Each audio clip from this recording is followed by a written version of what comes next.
Hello friends, எல்லாருக்கும் வணக்கம். This is பிரீத்தி வெங்கட்ரமணன். இன்றைக்கி நாம் நெல்லை டு சென்னையில் ஃப்ரெஞ்ச் ஃப்ரைஸ் ரொம்ப ஈஸியாக, டேஸ்டியாக அண்ட் கிறிஸ்பியாக எப்படி பண்ணலாங்கிறத பார்க்கலாம். வாங்க வீடியோக்குள்ளே போகலாம். அண்ட் வீடியோ ஸ்கிப் பண்ணாமல் ஃபுல்லாக பாருங்கள். நான் 3 பெரிய உருளைக்கிழங்கு எடுத்திருக்கேன்.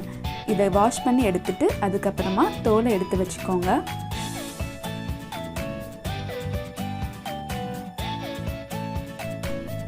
தோல் ஃபுல்லாக எடுத்து வச்சாச்சு. இப்போ இதை நாம் கட் பண்ண போகிறோம்.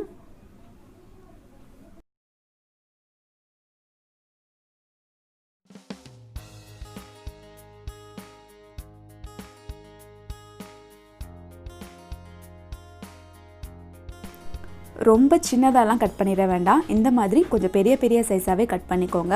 அப்போ தான் ஃப்ரை பண்ணி எடுக்கும்போது கரெக்டாக வரும். இப்போ நாம் கட் பண்ணதை ஒரு பவுலில் போட்டுட்டு வாட்டர் ஊற்றி வச்சுக்கலாம். இதை ஒரு 10 மினிட்ஸ் அப்படியே வைக்கணும். நீங்கள் நார்மல் வாட்டர் யூஸ் பண்ணால் போதும், கோல்டு வாட்டர்லாம் தேவையில்லை. இப்போ ஒரு பவுலில் 1/4 கப் மைதா மாவு, 1/4 கப் கார்ன்ஃப்ளவர் மாவு, அதாவது சோள மாவு, 1/4 கப் அரிசி மாவு, இது 3ஐயுமே சேர்த்துக்கலாம். 3மே ஈக்குவல் குவான்டிட்டியில் சேர்த்துக்கோங்க. இதுக்கு தேவையான அளவு உப்பு சேர்த்துட்டு கொஞ்சம் வாட்டர் ஆட் பண்ணி இதை கொஞ்சம் தண்ணியான பதத்தில் மிக்ஸ் பண்ணி எடுத்துக்கோங்க. ரொம்ப கட்டியாக இருந்துட வேண்டாம். வாட்டர் ஆட் பண்ணி நல்லா மிக்ஸ் பண்ணி எடுத்துக்கோங்க. இந்த மாதிரி இருக்கணுங்க. இந்த மாவு ரெடி பண்ணி பண்ணுறதால ரொம்ப கிறிஸ்பியாக வரும் அண்ட் ஈஸியாக ஃப்ரெஞ்ச் ஃப்ரைஸ் ரெடி பண்ணிடலாம். இப்போ நாம் ஒரு 10 மினிட்ஸ் வச்சுருந்த இந்த உருளைக்கிழங்கை இந்த மாவில் கொஞ்சம் கொஞ்சமாக சேர்த்துட்டு அதை எண்ணெயில் போட்டு பொரிக்க போகிறோம். எந்த அளவுக்கு சேர்க்க முடியுமோ அந்த அளவுக்கு கொஞ்சம் கொஞ்சமாகவே சேர்த்துக்கோங்க. இது சேர்த்துட்டு ஊற வைக்கணும் அப்படிங்கிறதுலாம் தேவையில்லை. ஜஸ்ட் அதை சேர்த்துட்டு அப்படியே நாம் ஆயிலில் பொரிக்க போகிறோம். ஆயில் நல்லா ஹீட் ஆகிடுச்சு. இப்போ இதை லோ ஃப்ளேமில் வச்சுட்டு நீங்கள் ஒவ்வொன்றா சேர்த்துட்டு பொரித்து எடுத்துக்கோங்க. ஓகேங்க, நல்லா 2 சைடும் நல்லா குக் ஆகணும்.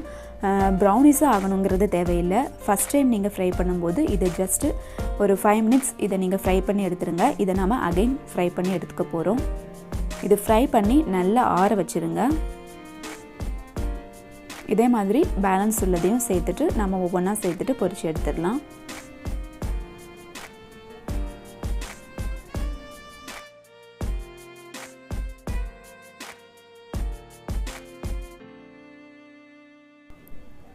இது நல்லா ஆறிடுச்சு. இப்போ நாம் செகண்ட் டைம் ஃப்ரை பண்ண போகிறோம். அதுக்கு நல்லா ஹை ஃப்ளேமில் வச்சுக்கோங்க. வச்சுட்டு இதை சேர்த்துட்டு நல்லா ஃப்ரை பண்ணுங்கள். நல்லா கலர் சேஞ்ச் ஆகிற வரைக்கும் வெயிட் பண்ணுங்கள்.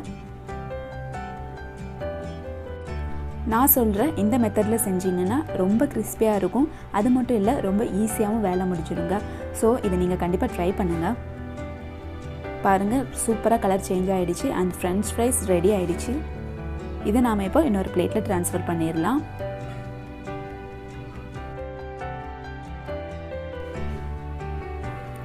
பாருங்கள், உள்ளே சூப்பராக குக் ஆகிடுச்சு. வெளியே நல்ல கிறிஸ்பியாக இருக்குங்க. வாவ், பாருங்கள், போடுறப்பவே உங்களுக்கு தெரியும் எவ்வளோ க்ரன்ச்சியாக இருக்குங்கிறது. அவ்வளோதாங்க, மொறுன்னு சூப்பரான உருளைக்கிழங்கு ஃப்ரை, அதாவது ஃப்ரெஞ்ச் ஃப்ரைஸ் ரெடி ஆகிடுச்சு. நீங்களும் இதை கண்டிப்பாக உங்கள் வீட்டில் ட்ரை பண்ணுங்கள். லாஸ்ட்டாக இதில் கொஞ்சம் சால்ட் ஆட் பண்ணிக்கலாம், கொஞ்சம் சாட் மசாலா, கொஞ்சம் சில்லி பவுடர் இதை ஆட் பண்ணி கொஞ்சம் லைட்டாக இதை குலுக்கிட்டு நீங்கள் இதை சர்வ் பண்ணிங்கன்னா ரொம்ப டேஸ்டியான restaurant style French fries ready. நீங்களும் இதை கண்டிப்பாக உங்கள் வீட்டில் ட்ரை பண்ணுங்கள். எப்படி இருந்ததுன்னு கமெண்ட்ஸில் சொல்லுங்கள். இந்த வீடியோ உங்களுக்கு பிடிச்சிருந்தா உங்கள் ஃப்ரெண்ட்ஸ் அண்ட் ஃபேமிலிக்கு ஷேர் பண்ணுங்கள். மறக்காமல் எங்கள் சேனலுக்கு சப்ஸ்கிரைப் பண்ணுங்கள். தேங்க்யூ ஃபார் வாட்சிங். Enjoy your day.